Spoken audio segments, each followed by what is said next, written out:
В Абхазии в самом разгаре сбор урожая клубники. В тепличном хозяйстве в поселке Дранды выращивают два сорта – Рубигем и Альбион. За весенний сезон сбора здесь ожидают до 300 тонн урожая. На сегодняшний день уже экспортировали в Россию до 50 тонн клубники. Данное тепличное хозяйство принадлежит предпринимателю Баталбею Авицба. На протяжении 3 лет здесь выращивали овощи, которые реализовывали как на местном рынке, так и вывозили за границу.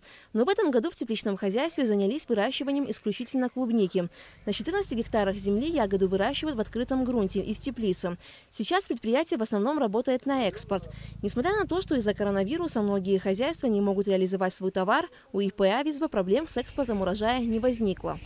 Ну, такие риски всегда есть, даже когда нету никакого коронавируса, всегда есть, может не уродиться, может там рынок быть перенасыщенным там импортным товаром, тот же российский.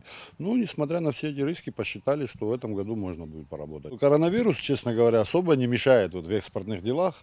В принципе, только какие-то технические моменты, какие-то, так никаких препятствий нету. Всего в комплексе 28 теплиц, в которых высажено 800 тысяч кустов клубники. Эта культура достаточно требовательна к климату, почве, удобрениям, уходу и особенно к технологии сбора и хранения. Малейшие упущения грозят серьезными убытками.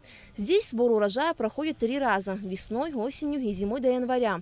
В нынешнем году ожидается сбор порядка 1000 тонн урожая. На объекте постоянно работают порядка 30 человек, но в пик сезона к сбору ягод привлекают жителей Дранды и близлежащих сел. Рабочих здесь в разное время по-разному. Вот когда сбор именно урожая, вот сейчас одновременно здесь более 100 человек работает.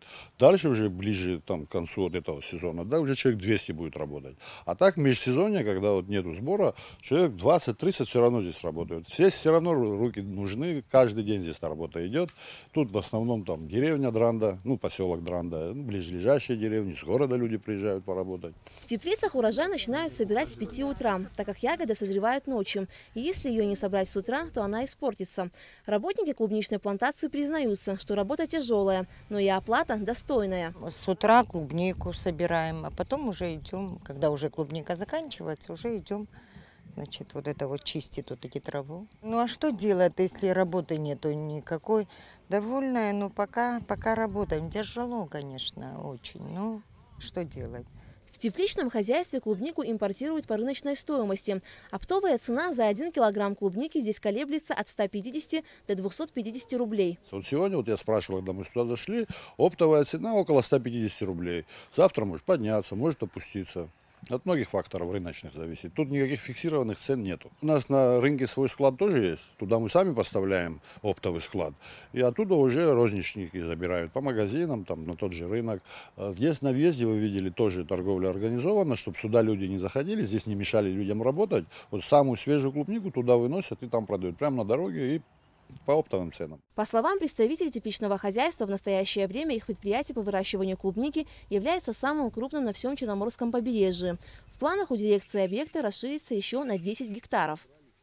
Аля Катрап, Степан Мартиросян, Абхазское телевидение.